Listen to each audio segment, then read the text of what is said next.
Cadmus makes a clone. Here's your look at McFarlane Toys DC Multiverse Kon-El Superboy.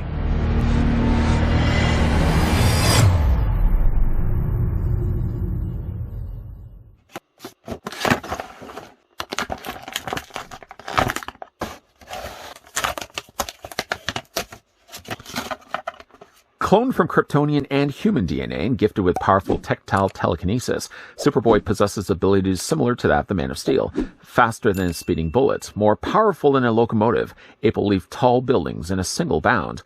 Kon-El always strives to live up to the Superman name, but constantly questions his ability to do so. Of course, having the shared DNA of Lex Luthor doesn't make it any easier on the young hero, who lives in constant fear of what sort of influence his human side might hide.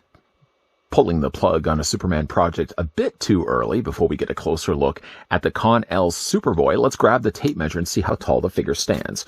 While I'm doing this also as well, I'd like to thank the folks over at McFarlane Toys that did also provide this sample of Kon-El that we could have a look at in this review. Whenever I think Kon-El, I think Con Air.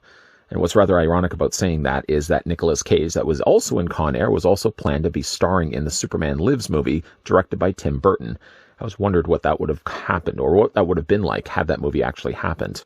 Anyways, with Nicolas Cage aside, the figure of Kon-El stands about 7 inches in height, or the figure's going to be about 17.5 centimeters tall. And while it may not be quite the reign of Superman, I'm going to slide over Superboy that we're about to have a look at in this review and compare him along with the Eradicator.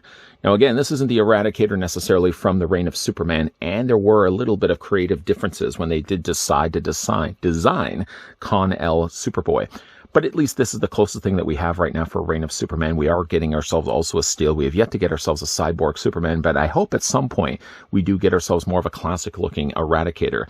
If this serves to be the only closest thing that we are getting ourselves to a Superboy from that Reign of Superman comic line, then at least I hope we are going to be getting ourselves a more closer in proximity comic version of Eradicator go along with it. For the figure's accessories, sad to say that unfortunately Superboy doesn't come with much of anything. Sure, yes, he does come included with the display stand. That's always something that's going to be coming included with these figures. A circular black stand with the DC logo down below, and just off to the side of that, one neighboring peg that's going to plug onto the underboots of Superboy. The only other thing that the figure comes included with is not a pair of glasses. Missed opportunity. But at least he does come with an actual comic version of Superboy presented here on the card. As opposed to using figure photography, it seems like lately they really have been using instead source material. They have been listening to their fans. And I honestly, while loving these trading cards being included, I always thought it was more of a better opportunity to include actually source material or artwork featured here on the front, and I'm glad to see that they're doing that now with these cards. Flip around onto the back, the real name of Superboy is Kon-El. There is also a paragraph read, as you probably would already have guessed it. It's the same paragraph read I read at the beginning of this video, so you don't have to take the time to read it for yourself. You can still read it for yourself. I'm not preventing you from doing it. I'm not saying, no, you're not allowed to read it. If you'd like to read it, feel free. Go ahead, all the power to you. But it is the same thing I read at the beginning of this review. So we're going to move that card to the side, and as already sadly mentioned, the figure doesn't come included with a pair of sunglasses. I'm probably sure I could find myself a small pair of action figure sunglasses, because when I tend to think of Superboy, especially growing up and reading The Reign of Superman, I always think of Superboy as having a pair of sunglasses. That's not always the case. Picking the figure up and getting a closer look at the detailing on the figure, I gotta say, I really do like the head sculpt. It's a little more, I would say, older than I would have expected to see with Superboy. I mean, even when just to compare it to the card, for example, he seems a lot younger, I think, in the card than what we actually get here for the figure. The skin tone is pretty pale also as well.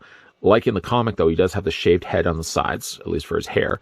And you can see he sort of has like a stubbled painted parts that he has on his face. Stubble isn't the only thing that appears on his head, though. He also has it here on the front of his face. He's got a little bit of what seems to be like a 3 o'clock shadow starting to develop. Normally, again, when I think of Superboy Prime, not Superboy Prime, when I tend to think of Superboy from Reign of Superman, I tend not to think of one that has stubble, but it does make for a nice-looking figure. Again, I probably would have liked to see this guy get released down the road, maybe as a gold-labeled edition, where they maybe take away a little bit of that stubble, just do away with it altogether, make him a little more clean-shaven, and definitely include sunglasses. Why am I so hung up on the sunglasses idea? I like the way they've sculpted the hair. The hair's a little longer than what I'm used to also seeing as well. From there down, you can see as well, he is wearing the Superboy costuming, which actually is nice to see that they actually did sculpt in the emblem, as opposed to just painting it onto the plastic. The emblem does actually look good from what little we see of it. It's obviously cut off on the sides here because he is wearing his leather jacket. The leather jacket itself What's rather interesting about it is that he doesn't have a collar. I think Superboy originally did have a collar, and I hate to really go back to the card again, but you can see that he does sport a collar on the front of his jacket. In this case, actually, he only has a higher collar, so they've modernized the look of the jacket just a little bit. He still has the spikes there on the top. These are made of more of a softer plastic, and actually, speaking of softer plastic, the jacket itself is a fairly soft plastic too. One other thing I did notice that many people did comment on, oh, by the way, he does have the emblem there on the side, but it's also the patch that he has on the back of his jacket. I think the original Superboy would have had this all in yellow, as opposed to just the more familiar red and yellow. I would have preferred if this was more yellow, but I do like at least that they took the time to include it on the back of his jacket. And again, this is a softer plastic. So when it comes to the articulation, it really isn't going to limit any bit of the posability when it comes to the figure. We're going to talk more about that in a second. Figure is wearing himself fingerless gloves. So again, I think there's some luxury that would have been made to it. I would, again, hate to always be comparing this to the original Superboy. I think the original one would have also had just full gloves, not fingerless gloves. But at least he does get himself red gloves. So that's nice to see. Down below, I mean, this is kind of more what I'm used to seeing with Superboy. You've got a big, large belt, a little strap, a tiny little belt of yellow, and he also has yellow here on the side, which seems to be holstering a pocket. What's inside the pocket, I don't even know. It could be Big League Chew for all I know. I love Big League Chew. Watermelon flavor, get out of here. Then down below, he also has himself some knee pads. For no apparent reason, he seems to have knee pads. The original design, I don't think even had knee pads. They would have just been red pants. And he does have himself some nice laced-up boots.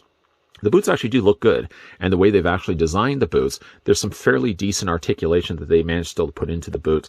Nothing seems limited at all when it comes to the posability on the figure. Okay, so let's talk a little bit about how this guy moves. So first of all, his head sculpt is on a ball joint, so it rotates all the way around. It's going to be a little bit more hung up just because he's got the higher collar here on the sides of his jacket, but you can still easily rotate Kon-El's head all the way around. It does look up quite generously, and it does also look down as well. You can rock it back and forth quite easily. Arms do come out, and while I did think that they were going to be a little bit more restricted, the arms seem to be able to move out perfectly fine. You may notice, though, while looking at the arms, that there's a different type of medium, different type of material that they used. Here, they've used actually more like a softer, almost pleather-like material. Here, obviously, they're using the plastic. So the two don't quite 100% match, but they're pretty close. The arms do rotate all the way around, and that's the case on both the sides. You can take the figure's arms and swivel at the bicep. You can also double hinge him on the elbow, and he does rotate the hands all the way around. As I already mentioned, the figure does have some decent articulation here on the top of the torso. It seems more better, actually, on the lower end of the torso. Here at the top, it seems like he does still have a ball joint, but you can't seem to move it. I can't seem to move it as much as I can certainly move the bottom of his stomach. Legs do split. Once again, they seem to be on ratcheted joints. You can take those legs easily and move them forward, and easily as well move them back. There's a swivel at the top of the thigh. Not really intended, I would say, for posability, but more the way it was assembled in the factory. Figure does have a double hinge on the knee, and the way they've attached the knee pad is actually a softer plastic. It's actually very similar to a plastic that they used for the leather jacket. It seems to be attached right here on the knee. So when it comes to bending the knee, there's just enough of it still attached to the middle that I don't feel like the knee pad's going to be coming off. How many other reviews is somebody going to be focusing in on the kneecap of a figure? You're welcome. Then finally, for the figure's feet, the boots themselves seem to be permanently attached to the rest of his calf. I can't seem to rotate them, but I can, however, rotate the feet back and forth this way, up and down, and the figure does also have toe articulation also as well. While again, it's not quite the perfect looking Superboy, again, I'm basing it more from old memories of collecting the reign of Superman, following up, of course, the tragic death of Superman. This, for me, I think is still a good-looking Superboy. Again, when we were to compare it to the card, and that's the hardest thing when you get source material right in front of you, it's so easy to look back and forth and say, okay, well, in the picture, he has full gloves. Here, he's got fingerless gloves. In this image, he actually has a completely different belt. This one, he has a more studded belt. And while this one does have a collar piece to his jacket, this one only has a higher collar. So they did make some changes. I think also in the comics, too, he would have modernized his look also as well. But I do hope that they sort of use this as the blueprint, similar to how he was the blueprint to Kal-El. I hope also that this figure mold is the blueprint for a future Superboy figure, one a little bit more closer in design to the original Superman Reign of Superman run.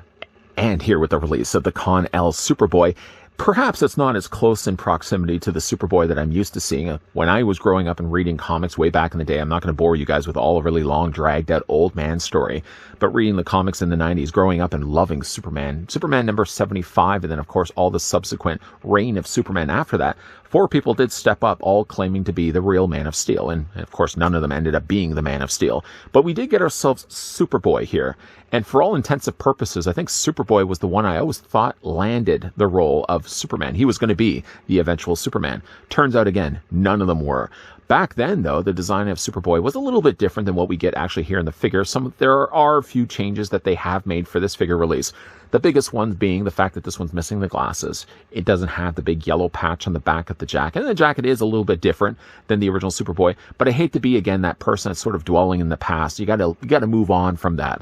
This is a fine-looking Superboy to be going on the shelf with the rest of my Superman figures. And I can only hope, as already mentioned in this review, we are already getting a Steel. At the time of doing this review, Steel's already been announced. They've shown images of him online. I hope we are getting ourselves at some point a classic-looking Eradicator, and along with that, we are going to be getting ourselves, I hope, a cyborg Superman. And then at least we have ourselves the Reign of Superman. They're not going to be as close to probably the way they looked in the comics, but it's going to be good enough to go on my shelf, and I do like the look of Superboy quite a lot here. What do you guys think of Superboy? Let me know down below in the comment section. Do you think he looks close enough to what you remember to be Superboy? Are you somebody that's dwelling in the past, like perhaps the person that's behind the camera? Weigh in your thoughts down below what you guys think of Superboy.